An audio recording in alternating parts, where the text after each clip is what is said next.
Easily one of the most iconic moments in the whole Star Wars saga is when the Supreme Chancellor directs each clone commander to execute their Jedi generals, in other words, Order 66. Now, one of the most frequent questions I get asked in the comments section of my videos is, would you like to see an Order 66 game mode? And the answer to that is yes, I would, and today I'm going to be explaining how it could potentially work. So for this, we're going to be heading over to Coruscant, the home of the Jedi Temple, and that is where our focus is going to lie in today's video.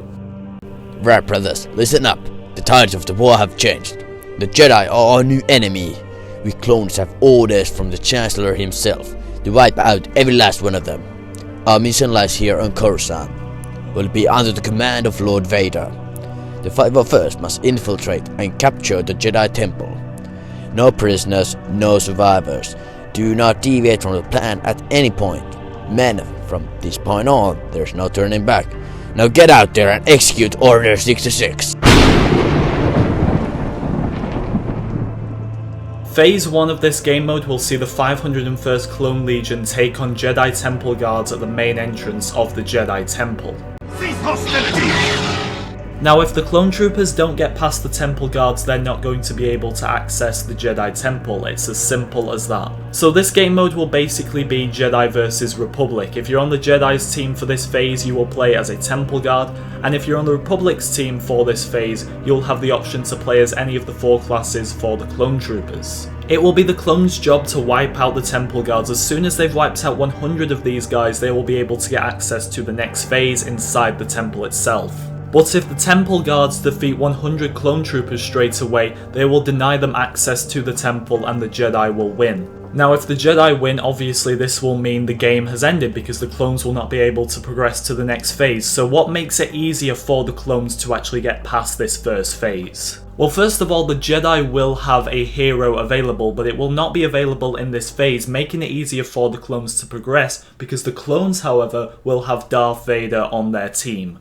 As soon as a player obtains 6,000 battle points, the first one who does it will be able to play as a hooded Anakin Skywalker, but in this case he is called Darth Vader. Also available on this phase, and this phase only, will be patrol transports for the Republic and Jedi interceptors obviously for the Jedi. So while this will be the only phase that takes place outside, there will be some combat in the air as well. Now, if the clones do get past this phase, they will move on to phase 2, and this will involve the clone troopers securing the Jedi library. Good work, brothers. Hopefully we've seen the last of those guys. Now on to phase 2. The Jedi Library is a vital part of this mission. It holds key knowledge that if remains in the Jedi's hands could be used to bring terror upon the whole galaxy. We must secure the library so the secrets it holds are in safer hands. We'll be going against fully trained Jedi now, men. They'll prove to be much more of a challenge than the guards we faced out there, I assure you. So stay focused and remember what's at stake.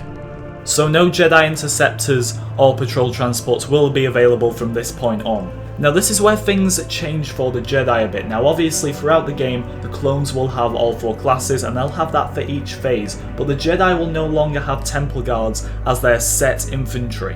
Temple guards will now be available as reinforcements, and the Jedi will only have 1 infantry class that they can choose from, and that is called Jedi Knight. So this will basically be Jedi Knights versus clone assaults, heavies, officers and specialists. Now this game mode is designed for the clones to be able to push forward as much as possible so the phases can continue, so the clones will have ARC troopers and jump troopers as reinforcements, as well as Darth Vader as a hero for this phase as well. The Jedi on the other hand will just have their infantry and Jedi Temple guards as their one type of reinforcements. So this phase is very simple. As I said, the clones are going to need to secure the Jedi library. Once they have secured the area, that will mean that they have won and they will move on to the next phase. However, the Jedi are going to need to defeat 100 clones in total to get them out of the area. But with the clones having 2 reinforcements and also a hero on their side, it will make for an interesting battle, but the Republic should pull through to the next phase.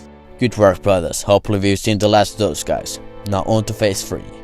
As ordered by Lord Vader himself, we need to get access to the Jedi Temple signal beacon. From there, we'll beam out a message to attract any off-world surviving Jedi back to the temple.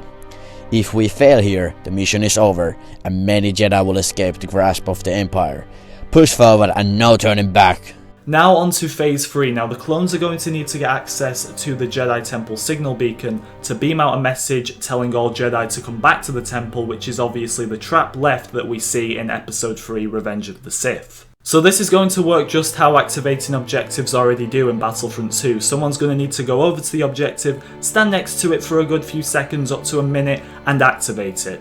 Now this clone hero reinforcement, whoever activates the Jedi Temple signal beacon, is going to need defending from all the Jedi which are attacking. And here's the thing, on Phase 3 the Jedi will be given a hero, and this will be Shaak Ti, who was the highest ranked Jedi Master left in the temple at the time of Order 66. So this is going to be all out warfare at this point. We're going to have Jedi Knights, Jedi Temple Guards and Shaak Ti versus all types of clone troopers, including ARC troopers and jump troopers, and Anakin Skywalker as well. So the clone troopers will just need to activate the Jedi Temple signal beacon. Once they've done this, they will move on to the final phase, and the Jedi will need to kill 100 clone troopers to stop them advancing. We made it, good work, but the fight isn't over yet. The remaining Jedi are in the nearby hangar trying to escape in starfighters. Lock that area down, kill any Jedi on sight. If we prevent them from escaping, the mission is a success. This is the final phase, brothers. We either win here or lose everything if anyone escapes, so make it count. Now for Phase 4, if the clones do make it to Phase 4, they will be in the position where the remaining Jedi are trying to escape in Jedi Interceptors. Now there will be no flying in this phase. Basically what we'll have is there'll be some Jedi Interceptors over to one side and some on the other side as well, and the clones are going to need to be able to secure these areas while the Jedi are going to be defending them. So unlike the rest of this mode so far, in this phase there are going to be 2 points that need to be secured by the clone troopers. If the clones control both sides, they win the entire game, but if the Jedi manage to defeat 100 clone troopers, they will be successful and manage to get rid of the last few clones from the Jedi Temple. All the same options from Phase 3 are available as far as heroes, reinforcements and infantry go. If the clones want to successfully destroy the remaining Jedi in Coruscant, they're going to need to win this phase. Now I know some of you may think that this seems like a very long game mode with the requirements needed for each phase, but that is kind of the point of it.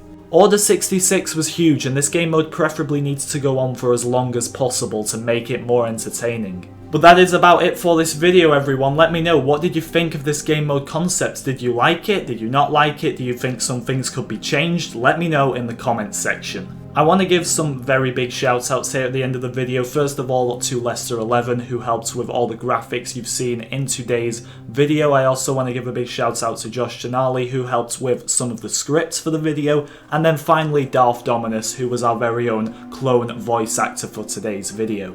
Links to their channels, everything like that, will be in the description. But thanks for watching, everyone. This video took so long to make, so I really hope you enjoyed it. Let me know if you'd like to see more stuff like this as well. But until next time, I will see you all in the next video.